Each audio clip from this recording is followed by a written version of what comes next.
Alors...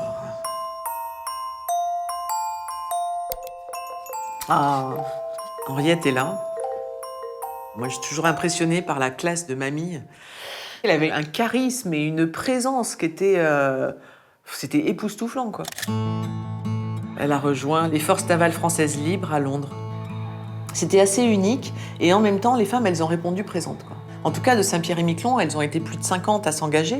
Statistiquement parlant, par rapport à l'archipel, c'est colossal d'avoir une cinquantaine de femmes. C'est important pour moi l'engagement de ma grand-mère. C'était mon rôle modèle. J'ai pas grandi avec ma mère, du coup, ma référence de femme, c'était ma grand-mère. Le jour de son enterrement à mamie, j'ai découvert qu'elle avait été blessée par des éclats d'obus à Londres. Et là, en fait, on se dit, comment ça, mamie qui tricotait et qui était blessée par des éclats d'obus. C'est quoi ce truc? Ça a titillé ma curiosité, forcément. Et puis, il y avait beaucoup de zones inconnues, mystérieuses. Ça méritait une exploration, une enquête. Et j'ai commencé à faire des recherches qui ont duré des années.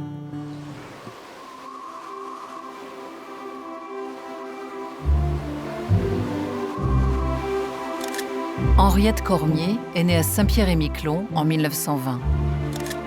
Elle partage sa jeunesse avec ses sœurs avant que la guerre ne vienne bousculer leur destin.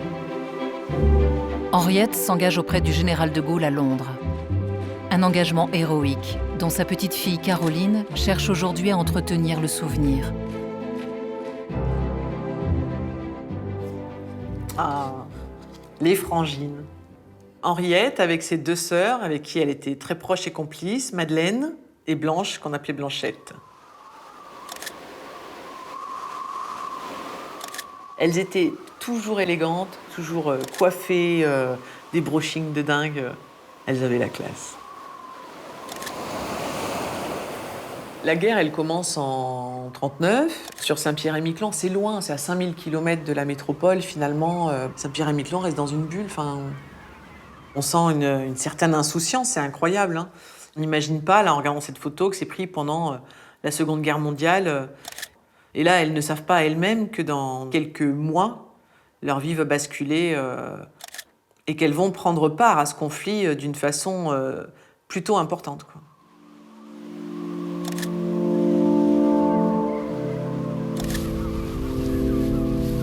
En 1940, la France, elle est partiellement envahie par les Allemands. On est sous gouvernement de Vichy, Saint-Pierre-et-Miquelon aussi.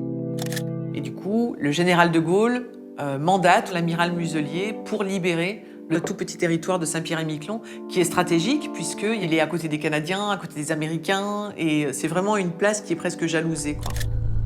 Et donc l'amiral Muselier va permettre à Saint-Pierre-et-Miquelon d'être le premier territoire français à être libéré, en venant donc le 24 décembre 1941.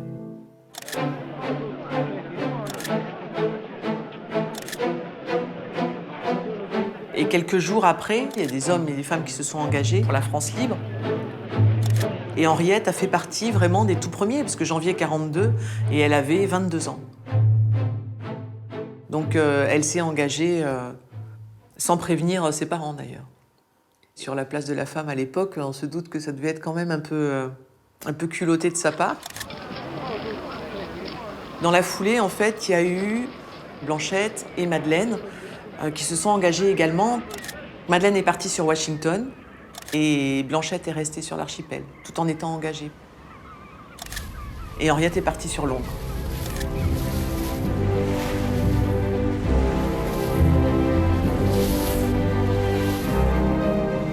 Elles avaient chacune leur rôle à jouer dans l'histoire de l'archipel. Elles n'avaient aucune promesse. Elles avaient juste leur volonté, quoi. Et elles ont pris ça à bras le corps. Et après, les liens sont forts, de toute façon, on reviendra, quoi.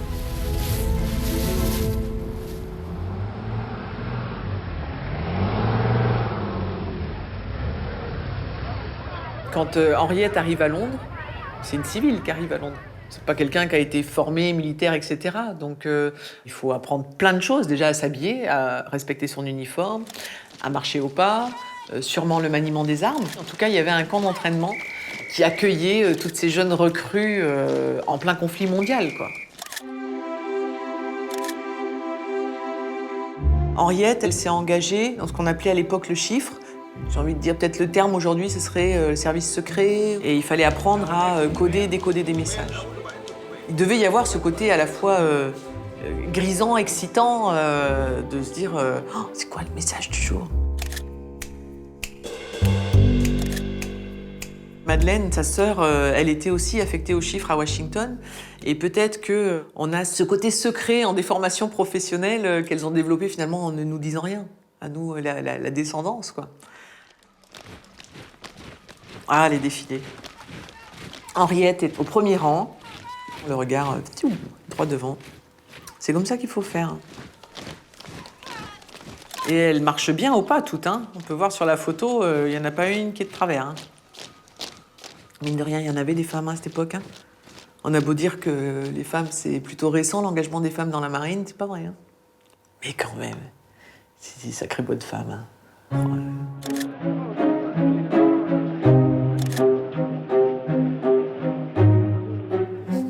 Ah, voilà. Henriette face à De Gaulle, c'est pas rien. C'est mamie face à De Gaulle. C'est lui qu'on a suivi après l'appel du 18 juin, c'est cet homme-là, quoi. Nous croyons que l'honneur des Français consiste à continuer la guerre aux côtés de leurs alliés. Pour Saint-Pierre et Miquelon, c'était une voix, mais c'était pas quelqu'un qu'on avait rencontré, c'était un militaire qui a décidé de pas se laisser faire, quoi. Et là, de le rencontrer en vrai, ça devait être sacrément quelque chose. Et elle lui tient le regard, hein. Puis bon, ça le fait, quoi, hein, mamie qui était face à De Gaulle, hein.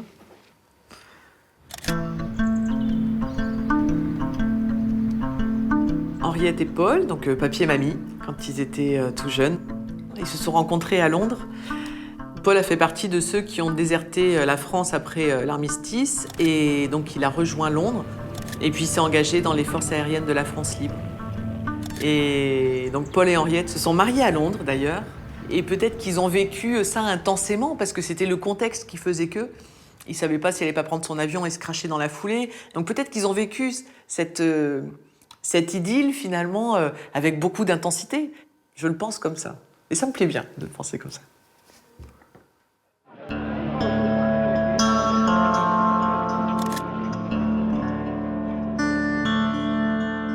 À cette époque, à Londres, j'ai retrouvé pas mal de correspondances entre les sœurs, en fait, hein, Madeleine, Blanchette et Henriette. On ressent cette tendresse, ces pensées qui sont omniprésentes les unes envers les autres.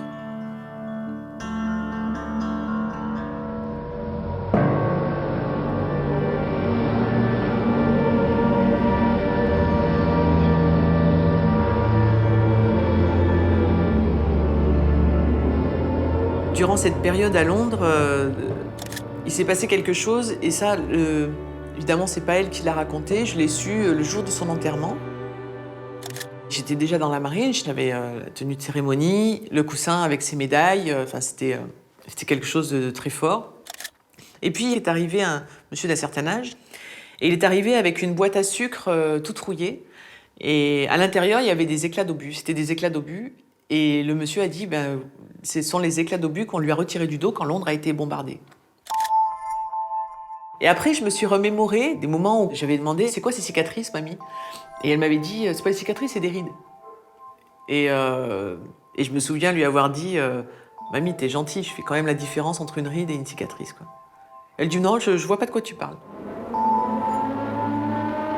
De ce que j'ai compris, elle était de quart sur les toits du bâtiment commandement à Londres. Et c'est comme ça qu'elle a été blessée par les éclats d'obus.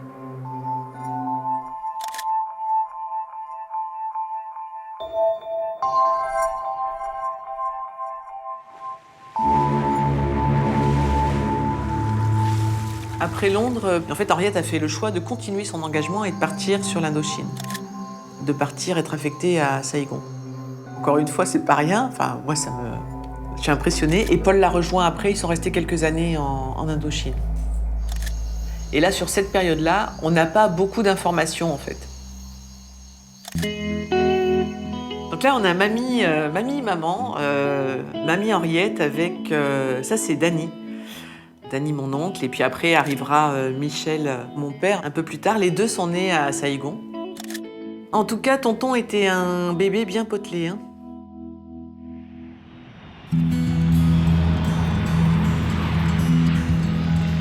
Donc après l'Indochine, ils partent sur le Caillou, Henriette emmène Paul et donc ils s'installent sur Saint-Pierre-et-Miquelon, là jusqu'à la fin des années 60.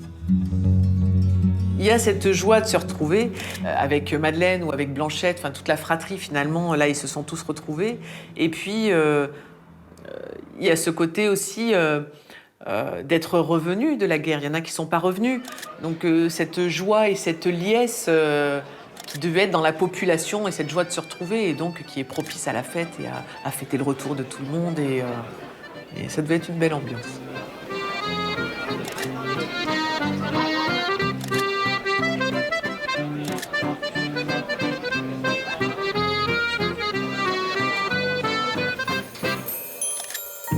Au début des années 70, Henriette part vivre en métropole avec Paul et leurs enfants. Elle y finira ses jours, mais continuera jusqu'au bout à se rendre sur son île natale, notamment pour y retrouver ses sœurs. Sa petite fille, Caroline, s'engagera de son côté dans la Marine nationale en tant que reporter d'images. Un choix qui la rapprochera un peu plus et de façon inattendue de sa grand-mère. Ah Quel moment! Je vais essayer de pas pleurer parce que à chaque fois ça c'était un moment très fort. En juin 2005, mamie est décédée. J'embarque sur le porte-avions Charles de Gaulle pour plusieurs mois. Et le capitaine me dit on part à Saint-Pierre-et-Miquelon. Et là en fait j'ai un temps d'arrêt. Je me dis c'est une blague, c'est une caméra cachée, c'est bah non on part pas à Saint-Pierre-et-Miquelon. Enfin on m'a rien dit. Et donc, il dit, si, on part à Saint-Pierre-et-Miquelon. Est-ce que vous accepteriez de faire partie de la délégation qui descend sur l'archipel à la cérémonie?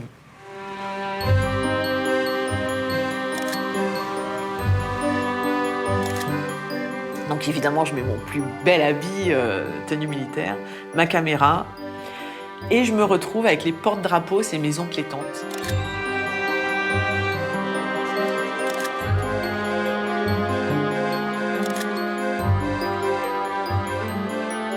Donc quand je retrouve Madeleine, qui est mais vraiment le sosie d'Henriette, j'avais l'impression d'avoir ma grand-mère dans les bras, quoi. C'était quelque chose, hein. Pour moi, c'était unique. Arriver par la mer, avec le porte-avions Charles de Gaulle, par cette même mer où ma grand-mère est partie, enfin, il y avait tellement de symbolique que moi, j'en étais submergée, quoi.